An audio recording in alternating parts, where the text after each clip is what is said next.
खुदावंद यीशु मसीह के मुबारक कदूस नाम में आप सबको सलाम।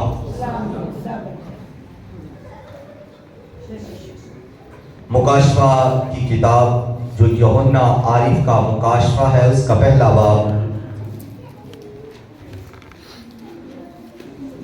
मुकाशवा की किताब का पहला बाब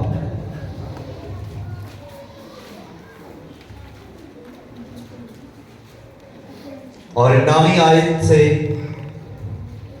बाब के आखिर तक मैं आप सबों के सामने खुदा के बेमिसाल कलाम को पढ़ने की जसारत करूंगा। मैं यूहन्ना जो तुम्हारा भाई और यीशु की मुसीबत और बादशाही और सब्र में तुम्हारा शरीक हूं, खुदा के कलाम और यीशु की गवाही देने के बाइस उस टापू में था जो पितमस कहलाता है कि खुदावंद के दिन रूह में आ गया और अपने पीछे नसीम के किसी ये एक बड़ी आवाज सुनी कि जो कुछ तू देखता है उसको किताब में लिखकर 7 कलीसियाओं के पास भेज दे, यानी इफिसस और स्मुरना और पिरगमन और थवातीरा और सरदीस और फिलदिल्फिया और लदुकिया में। मैंने उस आवाज देने वाले को देखने के लिए मुंह फेरा जिसने मुझसे कहा था, और फिर कर सोने के 7 चरागदान देखे और उन चरागदानों के बीच में आदमसाद सा एक शख्स देखा जो पांव तक कछामा पहने और सीने पर सीने बंद सोने का सीनाबंद बांधे हुए था।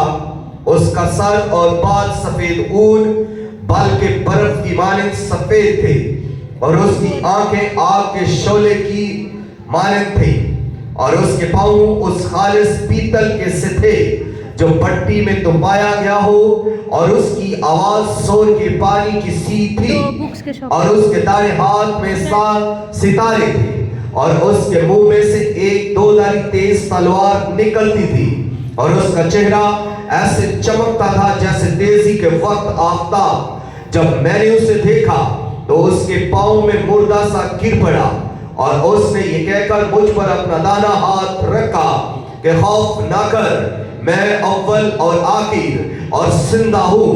मैं मर गया था और देख अब्दुल आबाद जिंदा रहूंगा और मौत और आलमे रुआ की कुंजियां मेरे पास है।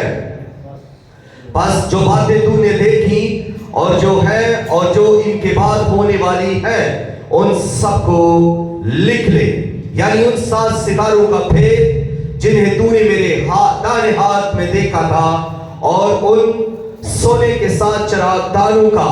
वो 7 सितारे तो 7 कलीसियाओं के फरिश्ते हैं और वो 7 चरागदान कलीसियाएं हैं। खुदावंद के कलाम के पढ़े सुने कबूल किए जाने पर खुदावंद की कसरत के साथ बरकत हो। सब कहें आमीन।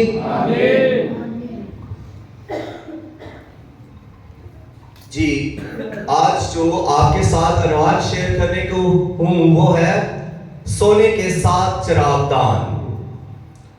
सोने के 7 चरागदान।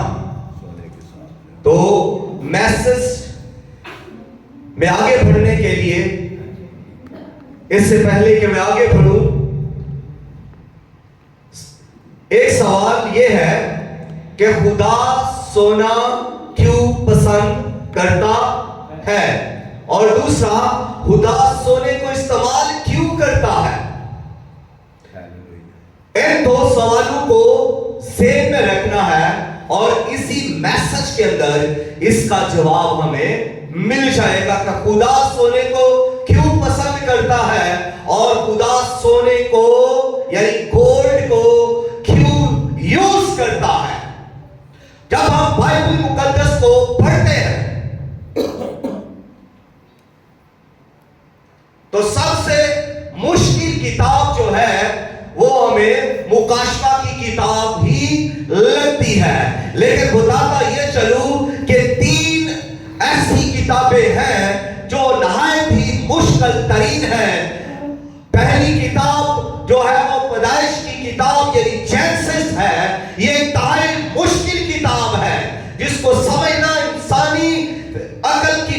بات نہیں ہے. اگر اسے روح القدس حکمت نہ دے تو وہ اس کو سمجھ نہیں سکتا.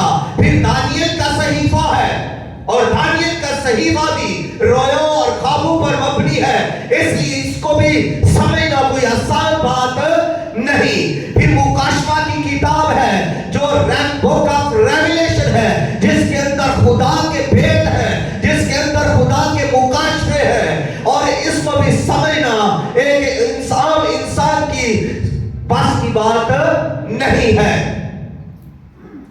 اور آج مکاشفہ کی کتاب, مکاشفہ در حقیقت یہ مکاشفہ کس کا ہے؟ کیا یہ یوحنا عارف کا مکاشفہ ہے؟ مکاشفہ خدا کا مکاشفہ ہے جو خداوند یسوع مسیح کو دیا گیا, اور یسوع مسیح نے وہ مکاشفہ فرشتہ کو دیا, اور فرشتہ نے وہی مکاشفہ یوحنا عارف کو دیا, اور یوحنا عارف نے وہی مکاشفہ 7 کلیسیاؤں میں بانٹ دیا, اور وہ مکاشفہ آج ہم تک بھی پہنچا ہے. تو یوحنا جب یہ بیان کرتا ہے کہ سونے کے 7 چراغ دان, تو یہ سونے کے ہی کیوں ہے؟ بائبل مقدس کو آپ پڑھیں پیدائش کی کتاب میں تو باغ عدن میں جب ہم دیکھتے ہیں وہاں پر بھی سونے کا ذکر ہے. وہاں لکھا ہے کہ چوکھا سونا ہے. پھر آگے بڑھتے ہوئے ربکا کو سونے کے کنگن پہنائے گئے. پھر اور آگے بڑھے تو موسیٰ کو جو تختیاں دی گئی وہ بھی سونے, اس پر بھی سونا منڈا ہوا تھا. پھر اگر اور آگے بڑھے تو عہد کے صندوق میں بھی جو تختیاں تھی وہ بھی صندوق کی تھی. عہد کے صندوق پر بھی سونا منڈا ہوا تھا, اور ہیکل میں سونا لگا ہوا تھا. پھر سونا جو ہے وہ ہیکل میں لگا ہوا تھا. ہیکل کے جتنے پھر ظروف تھے, جو برتن تھے, وہ بھی سونے کے تھے. اور پھر بادشاہ سلیمان ہے, اس کے بھی جتنے برتن تھے وہ بھی سونے کے تھے, اور اس کا جو تخت تھا وہ بھی, اس پر بھی سونا منڈا ہوا تھا. یہ پرانے عہد نامے کی بات ہے. تو خدا نے اہم جگہوں پر سونے کا استعمال کیا. خدا نے نئے عہد نامے کے اندر بھی سونے کا استعمال کیا ہے. پہلی جگہ میں جو سونا ملتا ہے وہ خداوند یسوع مسیح جب جرنی میں گھر کے اندر پڑے ہیں تو مجوسی سونا لے کر آئے ہیں, لبان لے کر آئے ہیں, مور لے کر آئے ہیں. تو یہاں پر سونا ہمیں یا پہلی بار ملتا ہے جو کہ ایک گفٹ کے طور پر دیا جا رہا ہے. پھر مکاشفہ کتاب کے اندر آئے تو پہلی جگہ پر ہمیں جہاں سونا ملتا ہے وہ سونے کے 7 چراغ دان ہے. پھر سونے کا سینہ بند اس شخص پر جو آدم ذات ہے, جو ان 7 چراغ دانوں میں پھرتی ہے, اس کے سینے پر جو سینہ بند بندھا ہوا ہے وہ سونے کا ہے. اور پھر سونے کے پیالے ہیں, پھر سونے کے گھاس ہیں, پھر سونے کی سڑکیں ہیں, پھر سونے کا شہر ہے, پھر سونے کے تاج ہیں, اور وہ سونے کے تاج 24 بزرگوں نے اپنے سروں پر پہنے ہوئے ہیں. تو اتنی جگہ پر ہمیں سونا مل رہا ہے. جو مقدس شہر یروشلم ہے, اس کی ساری سڑکیں بھی سونے کی ہیں, وہ شہر ہی سارا سونے کا ہے. اس کو ناپنے کے لیے جو گھاس ہے وہ بھی سونے کا ہے. تو آپ دیکھیں کہ خدا سونے کا کس قدر استعمال کر رہا ہے. تو جو کوئی استعمال کر رہا ہے اس کا مطلب ہے کہ اس کو یہ پسند ہے تو پھر وہ اس کا استعمال کرتا ہے. آپ بھی سونے کا استعمال کرتے ہیں, کچھ لوگ اس کو پہنتے ہیں. پہننے کا مطلب استعمال کرنا ہے. تو سونا پسند ہے تو سونا استعمال کیا جاتا ہے. اگر سونا پسند نہ ہو تو پھر کوئی بھی اسے استعمال نہیں کرے گا۔ خواتین سونے کو زیادہ پسند کرتی ہیں اور اس لیے زیادہ استعمال کرتی ہیں۔ تو یوحنا عارف رویا دیکھتا ہے۔ یوحنا عارف یہ کہتے ہیں کہ میں جزیرہ پتمس کے اندر ہوں۔ میں جزیرہ پتمس کے اندر کیوں ہوں؟ وہ اس لیے ہے کہ وہ جزیرہ پتمس کے اندر اس لیے ہے کہ وہ بیان کرتا ہے کہ میں یسوع کی گواہی دینے کے سبب سے اس جزیرہ پتمس میں ہوں۔ اس سے پہلے یوحنا کو بہت ساری مشکلوں کا سامنا کرنا پڑا جب وہ منادی کر رہے تھے، جب وہ یسوع کی گواہی دے رہے تھے۔ کئی بار انہیں نفرتوں کا سامنا کرنا پڑا، کئی بار انہیں مختلف تکلیفوں کا سامنا کرنا پڑا، کئی بار جیلوں کا سامنا، کئی بار پتھروں کا سامنا کرنا پڑا۔ لیکن ایک بار ایسا بھی ان پر ایک وقت آیا جب ان کو پکڑ لیا گیا اور انہیں ابلتے ہوئے کڑاہ کے اندر ڈال دیا گیا، اور وہاں سے بھی خدا نے اسے زندہ باہر لے آیا۔ اس کا بال تک نہ جھڑا۔ خدا نے اسے اس قدر اپنی قدرت کے ساتھ دشمنوں کے ہاتھوں سے بچایا، نہ صرف دشمنوں کی ہاتھوں سے بچایا بلکہ ابلتے ہوئے کڑاہ میں سے اسے زندہ باہر لے آیا۔ تو خدا اس کو اب یہاں جب پتمس کے اندر ہے تو وہی رومی فوج نے اسے جزیرہ پتمس کے اندر ڈال دیا۔ کیوں ڈال دیا؟ اس لیے ڈال دیا کہ اب یہ شخص یہاں مر جائے، یہاں اس کی اب واپسی نہیں ہوگی۔ یہ ایک چھوٹا سا جزیرہ ہے، یہ ترکی کے اندر ایک چھوٹا سا جزیرہ ہے، بحرۂ اخضر کے قریب یہ واقع ہے، اور یہ جزیرہ چھوٹا سا جزیرہ یعنی صرف 3 کلومیٹر پر محیط ہے۔ یعنی اس کو اگر چاروں طرف سے پیمائش کی جائے تو یہ صرف 3 کلومیٹر ہی بنے گا۔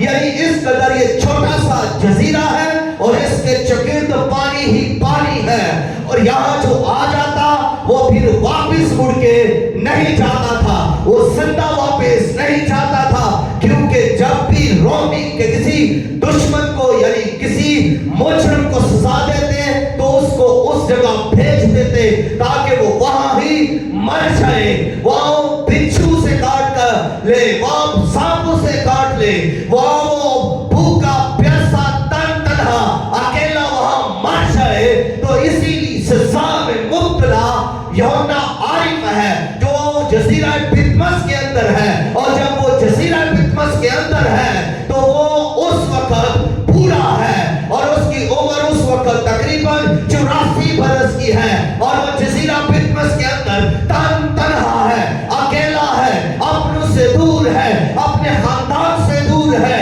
اپنے ان ساتھیوں سے دور ہے، بلکہ ساتھی تو اس کے جو شاگرد رسول تھے وہ تو اب تک مر چکے تھے، اور یوحنا آخری رسول رہ چکا ہے، اور یہ ضعیف ہے، یہ بوڑھا ہے، اور اب یہ جب جزیرہ پتمس کے اندر ہے تو یہ یہاں پر اکیلا سوچ رہا ہے کہ میں بھی یہاں پر اب مر جاؤں گا، میری زندگی یہاں ہی ختم ہو جائے گی۔ لیکن جب وہ یہ سوچ رہا ہے تو وہ اپنے خدا کے بارے میں سوچتا ہے کہ کس طرح میں جوان تھا اور میں خداوند کا چھاتی کے ساتھ لگتا تھا، کہ کس طرح میں خداوند کے ساتھ رہتا تھا، خداوند کے ساتھ چلتا تھا، خداوند جب موج سے کرتے تھے تو میں ان موجزوں کو دیکھتا تھا، خداوند کس طرح تعلیم دیتے تھے، وہ ان سب باتوں کو بیتے وقت کو وہ سوچ رہا ہے، اور وہ اکیلا اور تنہا ہے، اور جب یہ باتیں سوچ رہا ہے تو اسی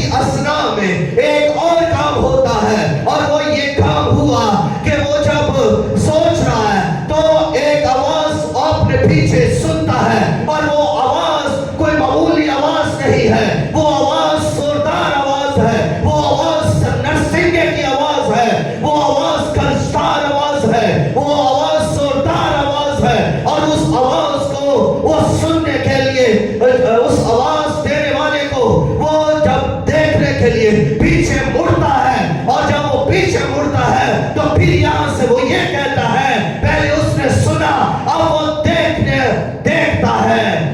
देखता क्या है? वो एक शख्स को वहां पर देखता है।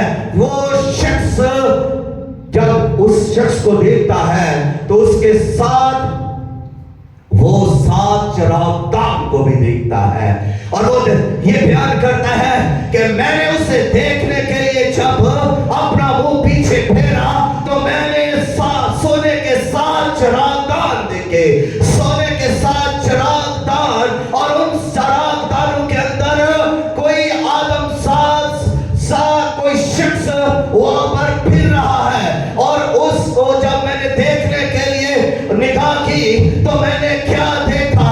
और वो कहता है कि उस शख्स को जब मैंने देखने के लिए निगाह की, जब मैंने गौर किया तो उसको मैंने जब देखा तो उसके बालों को वो कहता है कि उसके बाल जो है वो सफेद है, सफेद और ऊन की तरह है, और वो ऐसे सफेद है जैसे बर्फ की मादल सफेद है। फिर वो उसके लिबास का जिक्र करता है कि उसने सफेद लिबास पहना हुआ है, और उसके सीने पर एक सोने का सीना बंद भी बंधा हुआ है। फिर वो उसकी आंखों की बात करता है और कहता है उसकी आंखें आग के शलों की मानद है, और वो फिर उसकी जुबान की बात करता है और कहता है कि उसके मुंह से एक दोधारी तेज तलवार निकलती है। फिर वो उसके पांव की बात करता है और कहता है कि उसके पांव ऐसे हैं जैसे भट्टी में दुबाया हुआ खालिस पीतल, और वो फिर उसके चेहरे की बात करता है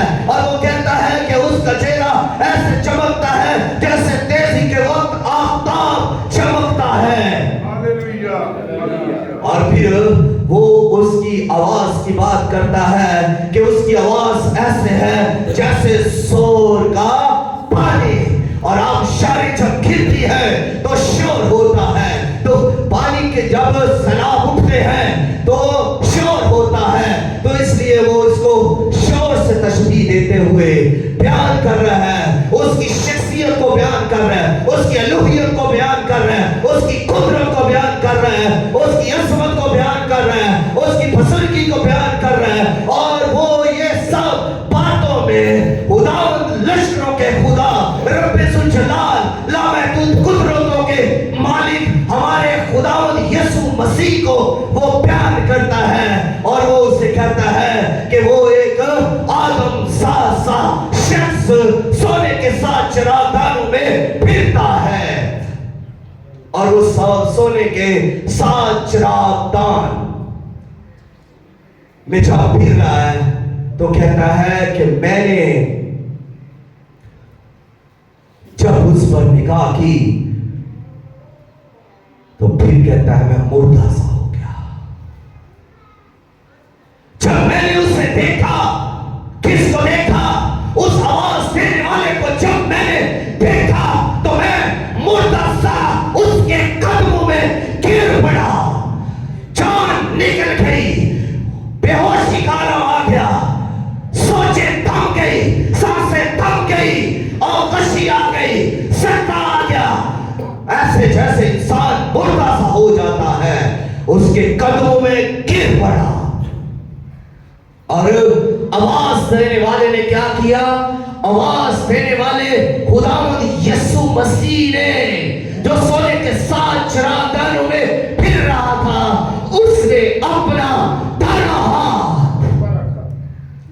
उस पर रखा। दाहिना हाथ कुदरत वाला हाथ है, और दाहिना हाथ उसने यूहन्ना पर रखा। काश आप भी ये हाथ मांगे कि ये हाथ मुझ पर भी आए, और जिस पर ये हाथ आ जाता है उसके अंदर मुकाशफे जारी हो जाते हैं, उसके अंदर जिंदगी जारी हो जाती है। जिस पर ये हाथ दाना हाथ आ जाता है वो बरकतों से लबरेज हो जाता है। जिस पर ये दाना हाथ रख दिया जाता है वो बना के अंदर आ जाता है, वो महफूज हो जाता है, उसका कोई भी कुछ पकड़ नहीं सकता, दुश्मन उसे मार नहीं सकता, फिर दुश्मन इब्लीस उस पर अटैक भी नहीं कर सकता, बदरू से छू नहीं सकती, क्योंकि उस पर दाना हाथ है। अब वो दाने हाथ के नीचे है। अगर वो जसीरा पितमस के अंदर है तो अब वो दाने हाथ के नीचे है, और जब वो दाने हाथ के नीचे है तो कौन सा सांप उसे डसेगा, कौन सा बिच्छू उसे डसेगा, कौन सी मौत उसे कोई मारेगा। वो तो दाने हाथ के अंदर सिक्योर है, महफूज है, वो दाने हाथ के अंदर अब बना ले रहा है, और उस पर लश्करों के खुदावन यीशु मसीह का दाना हाथ उसके ऊपर है, और जब वो दाना हाथ उसके ऊपर है तो वो फरमाता है खौफ ना खा। वो खौफ की वजह से बेहोश हो गया, वो खौफ की वजह से गिर गया।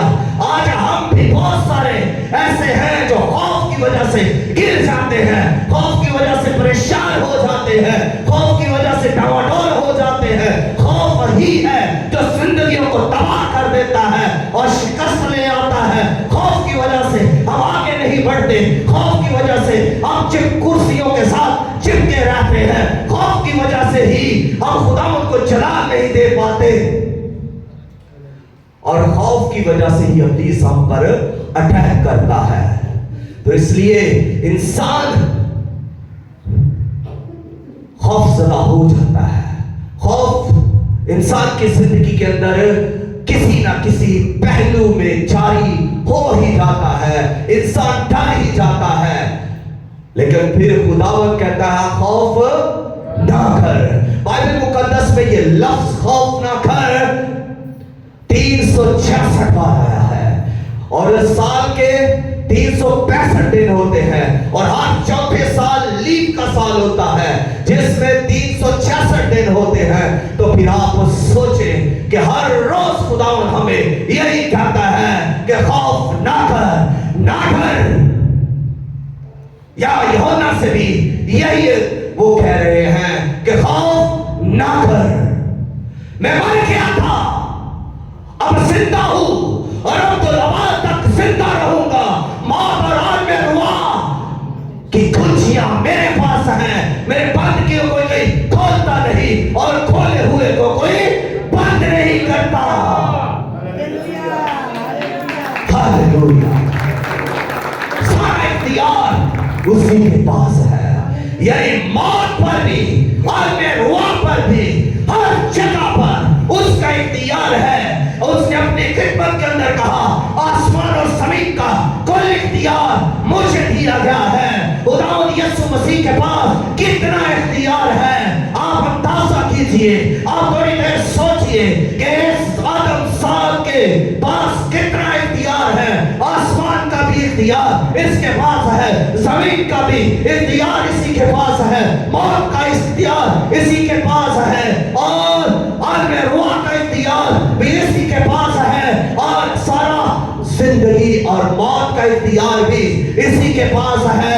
फितरत का वो उसने तूफानों को थमाया तो तूफान थम गए, तूफानों पर भी उसका इख्तियार है, मछलियों पर, समंदरों पर उसी का इख्तियार है। पतरस से उसने कहा आ चलकर मेरे पास आ, तो पानी जिस पर उसने चलना था वो सख्त हो गया, और पतरस उस पर चलने लगा, इसलिए कि खुदावंद का इख्तियार पानियों पर भी है, पानी की मखलूकात पर भी है। हवानात भी उसका हुक्म मानते हैं क्योंकि वो उसके इख्तियार में है, जमानात उसके इख्तियार में है, और हशरात उसके इख्तियार में है। कोई दुनिया की चीज ऐसी नहीं जो उसके इख्तियार में ना हो। सारा इख्तियार उसी के पास है, जमीन का भी और आसमान का भी इख्तियार वो रखता है। तो यहाँ पर उसने वाज़ेह तौर पर एक और बात हमें समझा दी है, उसने यूहन्ना आरफ के जरिया ये बात हम पर जाहिर कर दी है कि मौत का और आलमे रुआ का भी इख्तियार मेरे ही पास है, और जो कुछ मैं बांध देता हूं फिर उसको कोई खोल नहीं सकता, और जो कुछ मैं खोल देता हूं उसको फिर कोई बांध नहीं सकता। जादूगर भी बांध नहीं सकते। जो दरवाजे खुदावंद ने आपके लिए खोले हुए हैं, कौन जादूगर उसको बांधेगा, कौन बाबा उसे बांधेगा, कौन मोक्कल उसे बांधेगा, कोई दुनिया की कुव्वत उसे بند نہیں سکتی جسے میرا اور آپ کا خداوند کھولے، اسے کوئی باندھ نہیں سکتا۔ اختیار رکھنے والا ہمارا خداوند ہے، اور وہ سونے کے 7 چراغ دانوں میں پھرتا ہے، اور اس کے دانے ہاتھ میں 7 ستارے ہیں۔ آپ کو جو پریچ کر رہے ہیں، آپ پر جو میسج دے رہے ہیں، آپ کو جو بائبل مقدس کی باتیں سنا رہے ہیں، وہ سب اس کے ہاتھ میں ہیں۔ اس کے دانے ہاتھ میں ہیں۔ یہ خادموں کے لیے ہے، جو خادم ڈرتے ہیں، یہ ان کے لیے ہے، ان کے لیے یہ میسج ہے کہ ڈرنا چھوڑے، وہ خداوند کے ہاتھ میں ہے، وہ ستاروں کی مانند ہے اور اس کے ہاتھ میں ہے۔ اور جو سونے کے چراغ دان ہیں وہ کلیسیا ہے۔ جب خداوند نے کہا کہ یہ باتیں 7 کلیسیاؤں کو بھیج دے، تو 7 کلیسیاؤں کو لیٹر لکھے گئے، اور وہ جو 7 ستارے تھے وہ 7 کلیسیاؤں کے فرشتے تھے، یعنی خادم تھے کلیسیاؤں کے۔ وہ پیغام خادموں کو دیا گیا، خادموں کے ذریعے سے کلیسیا کو دیا گیا، تاکہ کلیسیا کے اندر وہ کلام، وہ پیغام، وہ مکاشفے جاری ہو، اور کلیسیا بحال ہو، کلیسیا ترقی کرے، کلیسیا کامیاب ہو، کلیسیا خداوند کے لیے تیار ہو جائے۔ اس لیے یہ کلام ان تک جاری ہوا۔ اب سونے کی بات کرتے ہیں۔ سونا قیمتی ہے، ہم سب جانتے ہیں، اور سونے کی خاصیت یہ ہے کہ سونا مرتا نہیں، سونا اپنی اصلیت نہیں کھوتا، سونا پھر بحال ہو جاتا ہے۔ یہ سونے کی خوبیاں ہیں کہ سونا مرتا نہیں، سونا اپنی اصلیت نہیں کھوتا، سونا پھر بحال ہو جاتا ہے۔ سونے کے آپ بریک بریک ٹکڑے کر دیں، وہ پھر بھی سونا ہے، وہ اپنی اصلیت نہیں کھوئے گا۔ آپ پھر سے ان کو اکٹھا کر سکتے ہیں اور اس کو پھر اصلی حالت میں لا سکتے ہیں۔ سونا اگر مٹی کے اندر گر گیا ہے تو اگر وہ گندا ہو گیا ہے، اگر وہ کالا ہو گیا ہے، پھر بھی وہ مٹی کے اندر بھی گلتا نہیں ہے، سڑتا نہیں ہے، کالا نہیں ہوتا، برباد نہیں ہوتا، تباہ نہیں ہوتا، مرتا نہیں ہے۔ مٹی کے اندر سے بھی آپ اس کو لیں گے تو پھر سے وہ بحال ہو جائے گا، کیونکہ اس کے اندر زندگی ہے، وہ مرتا نہیں۔ جو مرتا نہیں ہے وہ اس کے اندر زندگی ہے، اس کے اندر چمک ہے، اور وہ بحال ہو سکتا ہے۔ سونے کو اگر آپ پانی کے اندر ڈال دیں تو وہ وہاں پر بھی نہیں مرے گا، وہ پانی کے اندر بھی زندہ رہے گا، وہاں پر بھی وہ اپنی حالت کو، اپنی اصلیت کو کھوئے گا نہیں، بلکہ آپ وہاں سے نکالیں وہ پھر بحال ہو جائے گا، وہ پھر اپنی اصلی حالت میں آ جائے گا۔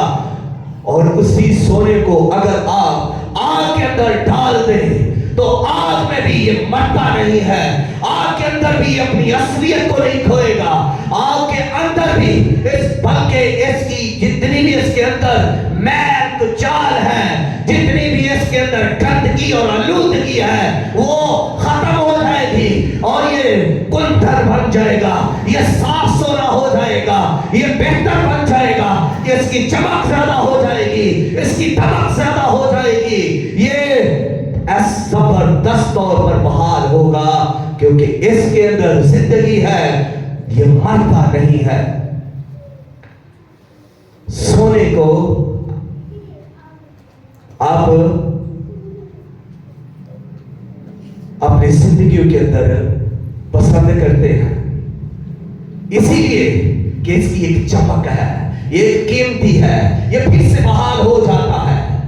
خدا بھی سونے کو اسی لیے پسند کرتا ہے، خدا سونے کو اسی لیے استعمال کرتا ہے کہ یہ سونا مرتا نہیں ہے، خدا مرتا نہیں ہے، خدا مرتا نہیں ہے، اس لیے سونا جو ہے یہ بھی مرتا نہیں ہے، اور خدا اس سونے کو پسند کرتا ہے۔ یہ خوبی ہے سونے کی کہ وہ مرتا نہیں، اور خدا سونے کا استعمال کرتا ہے اس لیے کہ سونا مرتا نہیں ہے، اصلیت کھوتا نہیں ہے، یہ پھر سے بحال ہو جاتا ہے۔ اور سونا کس کے مترادف ہے؟ بائبل مقدس کے اندر سب سے قیمتی چیز جو ہے وہ ہے راست بازی۔ راست بازی، راست بازی سونا ہی ہے۔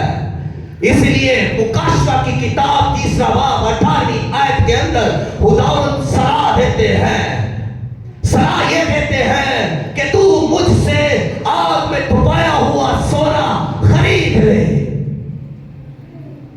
تو کنگال نہ رہے گا، تو غریب نہ رہے گا، تو مجھ سے سونا خرید لے۔ سونا راست بازی کی علامت ہے، اور جس کے پاس راست بازی ہے، جو راست باز ہے، وہ مرتا نہیں ہے، وہ اصلیت نہیں کھوتا، وہ پھر سے بحال ہو جاتا ہے۔ اور راست باز کبھی بھی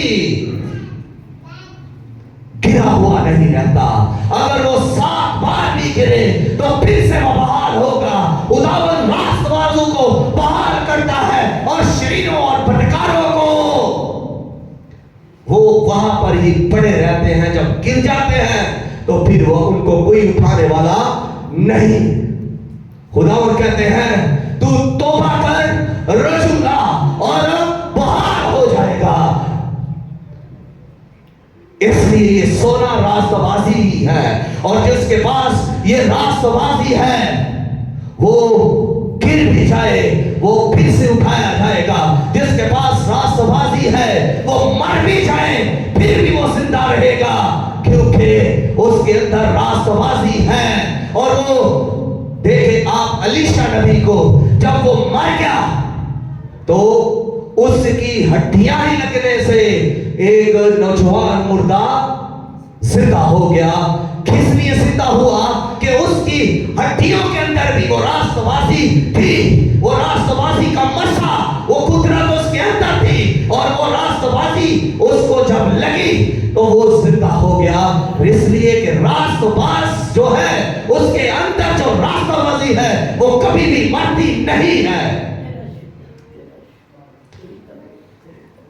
اپنے اندر راست بازی کو لائے۔ راست بازی آپ کے اندر زندگی پیدا کرے گی، راست بازی آپ کے اندر چمک کو پیدا کرے گی، راست بازی آپ کے اندر نور کو پیدا کرے گی۔ اور چراغ دانوں کے اندر کیا تھا؟ جی یہ چراغ دان کیا کر رہے تھے؟ یہ روشن تھے، ان کے اندر سے آگ نکل رہی تھی، روشنی نکل رہی تھی، نور نکل رہا تھا۔ اور نور کہاں سے نکل رہا ہے؟ چراغ دانوں میں سے۔ کلیسیا چراغ دان ہے، تو چراغ دانوں میں سے کیا نکلنا چاہیے؟ روشنی۔ چراغ دانوں میں سے نور نکلنا چاہیے۔ اور خدا یسوع مسیح نے اس لیے فرمایا کہ تم دنیا کے نور ہو، اور تمہارا نور چمکے، تمہارے اندر سے نور نکلنا چاہیے، دوسروں تک اس نور کی روشنی پہنچنی چاہیے، اس لیے کہ تم نور ہو۔ جو نور ہے وہ خدا ان کو پریزنٹ کرتا ہے، اس کی راست بازی ہی ہے جو اس کے اندر چمک پیدا کرتی ہے۔ ہمیں وہ راست بازی اپنے اندر رکھنی ہے۔ اس لیے پولس رسول کہتے ہیں کہ راست باز ہونے کے لیے ہوش میں آؤ۔ تو ہمیں راست بازی کو لینے کے لیے اپنے آپ کو پورے ہوش و حواس میں رکھنا ہے۔ पूरे तौर पर चौको चबंद रहना है। हमने रास्तबाजी को ढूंढना है, हमने रास्तबाजी को की तलाश करनी है, हमने रास्तबाजी के लिए अपने आप को देना है ताकि हम रास्तबाज हो और हमारी रास्तबाजी जो है खुदा को पसंद आए। ऐसी रास्तबाजी हमारे अंदर हो, और जब हमारे अंदर ऐसी रास्तबाजी होगी तो फिर हमारे अंदर खुदा की जिंदगी होगी, फिर हमारे अंदर खुदा का नूर होगा, फिर हमारा वो नूर चमकेगा। हम उस चिरागदान की तरह होंगे जिसके अंदर से नूर निकलता है, फिर हमारे अंदर से भी नूर निकलेगा और दूसरों को रोशनी देगा, दूसरों की तरीकी को खत्म करेगा। चिरागदान कलीसिया हो, सोने को अगर संग लगे जाए, सोना अगर काला हो जाए, सोना अगर इस हालत में आ जाए तो फिर इसको क्या करना है? इसके लिए सुनार ये कहता है कि काला होने से पहले सोना मेरे पास ले आओ तो मैं इसको फिर से बहाल कर दूंगा। सोना मरने से पहले मेरे पास ले आओ, इसकी चमक खोने से पहले लेकर वो किससे करेगा? उसके पास एक ऐसा पारा है जिसको मर्फी पारा कहते हैं। वो अगर उस सोने को लगाता है तो सोना टुकड़े टुकड़े भी कर सकता है और तो उसकी चमक को वापस भी ला सकता है। उसके ऊपर जो संग लगा है उसको भी रिमूव कर सकता है। उसके ऊपर जो गंदगी यानी कालिश लगी हुई है, काला हो गया है, उसको भी वो वहां से रिमूव कर सकता है। तो ये सुनार का कहना है कि काला होने से पहले मेरे पास ले आओ, लेकिन मेरा और आपका खुदावन ये कहता है कि तौबा कर।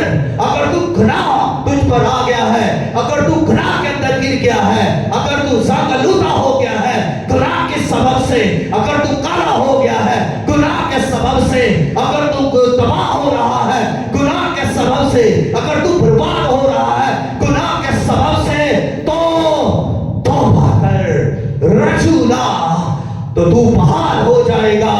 और खुदावंद के पास उस मरकरी पारे से ज्यादा जबरदस्त एक चीज है और वो उसका अपना खून है, जिससे वो धोकर पैदा चमक पैदा करता है, जिससे वो धोकर पाक और साफ करता है, जिससे वो धोकर आपको ना सिर्फ पाक और साफ करता है बल्कि गंदगी आलूदगी वो गुनाह बदी जो कुछ भी है मिटा कर आपको फिर से बहाल करता है। और इसीलिए रास्तबाज बहाल हो सकते हैं, क्योंकि जब रास्तबाज गिर जाता है तो वो तौबा करता है, खुदा उसे फिर से बहाल कर देता है। और आज मैं ये आपसे कहना चाहता हूं कि अगर आप में से भी कोई ऐसा शख्स है जो अपने अंदर ये फील कर रहा है कि मैं किसी गुनाह के सबब से काला हो रहा हूं, मैं किसी गुनाह के सबब से तबाह हो रहा हूं, गिर रहा हूं, नकाब हो रहा हूं, तो वो अभी इसी वक्त से खुदावंद अपने खुदा की तरफ रजू लाए, तौबा करें और खुदावंद अपने लहू से उसे बहाल कर देगा। खुदावंद फिर से उसके अंदर वो चमक पैदा कर देगा। आप इससे पहले शायद दुआ करने वाले थे, लेकिन अब आपकी वो चमक खत्म हो चुकी है। इससे पहले शायद आप परस्तश करने वाले थे, गीत गाने वाले थे, और आप गुनाह के सबब से वो चमक वो आपकी वो चमक खत्म हो चुकी है। आप अभी से उस परस्तश के लिए बहाल हो सकते हैं, दुआ के लिए फिर से बहाल हो सकते हैं, खुदावंद की गवाही देने के लिए फिर से बहाल हो सकते हैं, और खुदावंद को जलाल देने के लिए भी फिर से बहाल हो सकते हैं। अभी आप अपने कदमों पर खड़े हो जाएं और अपने खुदावंद पर निगाह लगाएं जो सोने के साथ चरागदानों में फिरता है, वो आपके बीच में फिरता है, वो आपका खुदावंद آپ کے لیے آپ کے پاس آپ کے بیچ میں آیا ہے.